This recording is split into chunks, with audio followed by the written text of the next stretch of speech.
দলিল লেখকের উপর ভরসা করেন না। দলিল লেখককে দলিল লিখতে দিলেই আপনার দায়িত্ব শেষ হয়ে যায় না। আপনাকে কিছু দায়িত্ব পালন করতে হবে, আপনাকে কিছু খোঁজ খবর রাখতে হবে। অন্যথায় যে ভুল ত্রুটি হবে তখন তার দায় দায়িত্ব কিন্তু কোনো দলিল লেখক নিবে না। এর দায় দায়িত্ব ক্রেতা হিসাবে আপনার ঘাড়েই একমাত্র পড়বে এবং ঝামেলা আপনাকে পোহাতে হবে।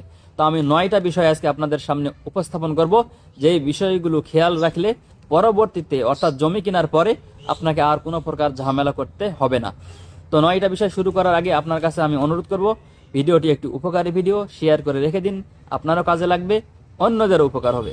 তো চলুন কথা না বাড়িয়ে শুরু করে দেই।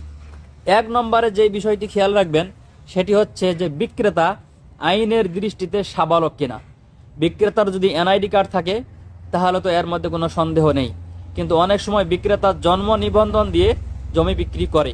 তো সেক্ষেত্রে আপনি শুধু জন্ম নিবন্ধনের একটা কপি বা কাগজ দেখে বিশ্বাস করবেন না যে সে সাবালক কিনা। আপনি সেই ইউনিয়ন পরিষদে গিয়ে ডিজিটালভাবে তার জন্ম নিবন্ধন করা হয়েছে কিনা এবং জন্ম নিবন্ধন অনুযায়ী সে 18 বছর অতিক্রম করেছে কিনা এই বিষয়টি আপনাকে যাচাই করে নিতে হবে।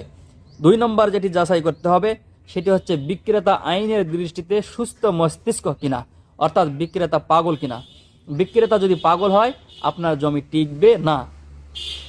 এটা কখন যাচাই করবেন? যদি কোনো কারণে দেখা যায় যে বিক্রেতার মধ্যে একটা পাগলামো পাগলামো ভাব আছে, বিক্রেতার চেহারার মধ্যে একটা পাগলামো ভাব আছে, অথবা বিক্রেতা কোনোদিন অতীতকালে কোনোদিন পাগল ছিল, এই বিক্রেতার কাছ থেকে জমি কিনতে হলে আপনাকে অবশ্যই একজন ডাক্তার থেকে তার ক্লিয়ারেন্স নিয়ে আসতে হবে সে যে সুস্থ, এটা একটা মেডিকেল সার্টিফিকেট আপনাকে সংগ্রহ করতে হবে। অন্যথায় পরবর্তীতে তার গার্জিয়ানেরা, তার আত্মীয়রা, তার ওয়ারিশেরা আপনাকে বাঁশ দিয়ে দিবে। 3 নম্বর যে বিষয়টি খেয়াল করতে হবে সেই খেয়ালটি হচ্ছে জমির দলিলের ধরন। আপনি একজনের কাছে জমি কিনছেন কিন্তু দলিল লেখক সেখানে ভুল করে লিখে ফেলেছে যে হেবা লিখলে তাদের লাভও হয়ে যেতে পারে। যেমন দেখা গেল যে ক্রয় বিক্রয়ের যে দলিল সেখানে খরচ পড়ে যায় 1-1.5 লাখ টাকা, হেবা লিখলে হয়তো খরচ পড়বে 50,000 টাকা। এই টাকাটা মেরে দিতে পারে, দেয় না আমি বলতেছি, কিন্তু এটা করতেও পারে। সেজন্য আপনি যখন দলিলে সই করবেন তার আগে দেখে নেবেন সেখানে হেবা বা এ জাতীয় মনে করেন আওয়াজ বদল এ জাতীয় কিছু লিখেছে কিনা। এটা আপনাকে কেন করতে হবে? কারণ কোনো কারণে যদি হেবা লিখে দেয় আর ওই বিক্রেতার সঙ্গে আপনার কোনো রক্তের সম্পর্ক না থাকে, আত্মীয়তার সম্পর্ক না থাকে, পরবর্তীতে এই দলিল টিকবে না, সেই হিসেবে আপনার জমিও টিকবে না। 4 নম্বর বিষয়টি হচ্ছে সব থেকে গুরুত্বপূর্ণ বিষয়, একদম সব থেকে গুরুত্বপূর্ণ বিষয় যেটি, সেটা হচ্ছে বিক্রেতার এনআইডি কার্ডে যে নাম দেওয়া আছে সেই নাম এবং খতিয়ানে যে নাম দেওয়া আছে সেই নামের মধ্যে মিল আছে কিনা, এই বিষয়টা আপনাকে খেয়াল করতে হবে। 2টা নাম যদি 2 রকম হয় তো আপনার জমি, আমি এখানে টিকবে না বলে দিব না, এক কথায় আপনাকে অনেক ঝামেলা পড়তে হবে, কোর্ট কাছারিতে আপনাকে দৌড়াদৌড়ি করতে হবে। সেজন্য ভোটার আইডি কার্ডের নাম, জন্ম নিবন্ধনের নাম এবং খতিয়ানের নাম বা দলিলে যেই নাম দেওয়া আছে সেই নামগুলো একই রকম হতে হবে। শুধু যে ওই আগের দলিলগুলো আছে সেটা না, আপনার আজকে যে দলিল হচ্ছে, নতুন লেখা হচ্ছে, এই দলিলেও একই নাম লিখতে হবে। কোনো প্রকার বানানের ভুল করা যাবে না। 500 টাকা লস গেলে লস যাক, ভুল আলা দলিলটা আপনি ছেড়ে ফেলেন, আবার নতুন করে একটা করে ফেলেন। একটু ভুল রাখবেন তো আপনাকে হাইকোর্ট পর্যন্ত যেতে হবে। যেমন ভোটার আইডি কার্ডে লেখা আছে রফিকুল আর খতিয়ানে লেখা আছে রকিবুল, দেখেন ফ আর খ অক্ষর দুটো দেখতে কিন্তু কাছাকাছি একই রকম, মনে করলেন ঠিক আছে, কিন্তু আসলে ঠিক নেই। 2টা নামের উচ্চারণ 2 রকম কিন্তু দেখতে একই রকম, পরে আপনাকে অনেক ঝামেলা করতে হবে। 5 নম্বর হচ্ছে এটাও সব থেকে কঠিন বিষয় এবং জরুরি বিষয়। 5 নম্বরটা কি, দাগ নম্বর সঠিক লেখা হয়েছে কিনা। আপনি যেই জমিটি কিনতেছেন সেই জমির যে দাগ, হাল দাগ এবং সাবেক দাগ, 2টা দাগ সঠিকভাবে লিখতে হবে আপনাকে। কয়েকবার যাচাই করবেন, অনেকবার যাচাই করবেন, ম্যাপ দেখবেন, তহসিল অফিসে যাচাই করবেন, তারপরে দাগ নম্বর আপনার মিল থাকতেই হবে। আপনি যেই জমিটি কিনতেছেন বাজারের ধারে অনেক দাম, 1 শতকের দাম 5 লাখ টাকা, কিন্তু দাগ নম্বরের একটা অক্ষর ভুল হওয়ার কারণে আপনাকে সেই মাঠের মাঝখানে জমি নিতে হবে। অনেক লাফালাফি করে রাইফেল বম বের করেও আপনি কিচ্ছু করতে পারবেন না বর্তমান যুগে। আগের যুগে শক্তি খাটায় অনেক কিছু করা যেত। সেই হিসাবে আপনি দাগ নম্বরে কোনো প্রকার ভুল রাখা যাবে না। এমনকি আমি তো বলবো কাটাকাটিও করা যাবে না। ভুল হয়েছিল ঘষে মেজে কেটে ঠিক করে দিয়েছে, আপনি সেটা নেবেন না। 300 টাকার কাগজ ছেড়ে ফেলে দেন, নতুন করে আবার করেন। দাগ নম্বরে কাটাকাটি গ্রহণ করবেন না। 6 নম্বর হচ্ছে চৌহদ্দি।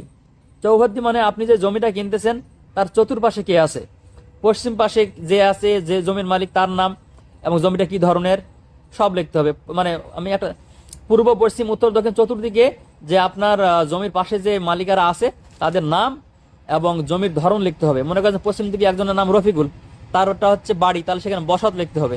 পূর্ব দিকে একজনের জমি আছে তার নাম শফিকুল, সে কৃষি, তাহলে কৃষি লিখতে হবে। হ্যাঁ, আরেক দিকে আছে একটা জমি, সেটা মনে করেন জমি ধরন ডাঙ্গা, তো লিখবেন ডাঙ্গা। আমি এটা উদাহরণ দিয়ে বলতেছি। এরকম জমির মালিকের নাম এবং জমির ধরন অবশ্যই লিখতে হবে, অর্থাৎ চৌহদ্দি ঠিক করতে হবে। চৌহদ্দি যদি ভুল হয়ে যায়, আপনি কিনেছিলেন দামি জমি এই জায়গাতে, আপনাকে চলে যেতে হবে আরো মনে করেন যে 100 গজ দক্ষিণে পূর্বে, এরকম আপনি ঠকে যাবেন।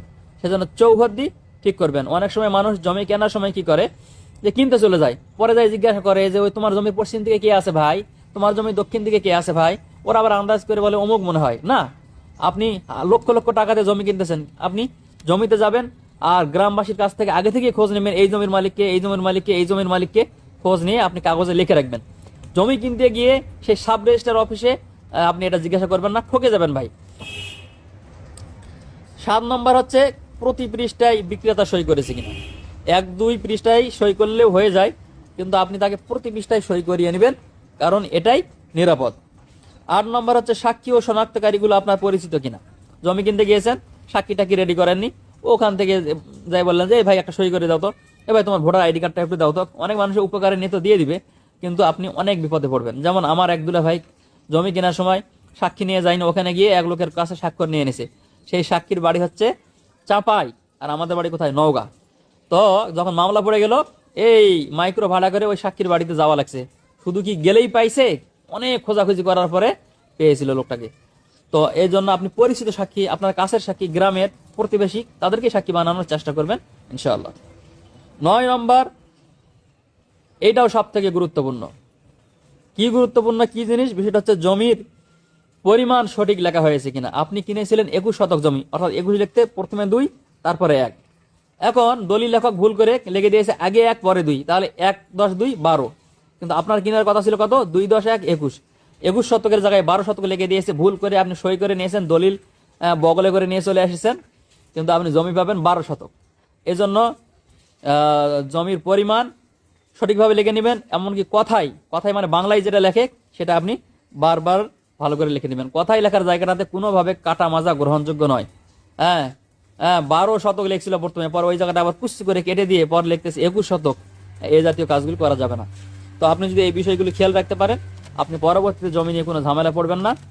আশা করি আপনার ভিডিওটি উপকৃত মনে হয়েছে। যদি উপকৃত মনে হয়, আবারও বলতেছি, অনুরোধ করতেছি, শেয়ার করে দেবেন।